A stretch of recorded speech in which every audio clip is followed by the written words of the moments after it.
So yan guys, yan, umorder tayo ng charger. USB-C to fast charger cable. Yan. Pang iPhone to, worth of 169 pesos. Yan. So buksan na natin. So ito guys yung laman yan. So maganda naman siya guys. Mukhang okay naman yan. So bago. Itong cable niya yan guys. Ito yung type C.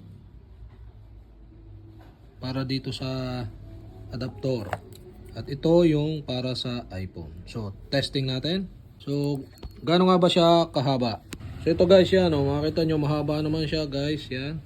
Ganun siya kahaba. Then try na nating i-charge. Tapos testing natin. So may plastic pa nga pala siya dito guys yan. Kalagay. So pwede nyo tanggalin. So ito na guys. So charge natin. Kung nagcha-charge ba. So okay guys yan. Nagcha-charge. Mayroong kidlat doon sa may battery. Yan.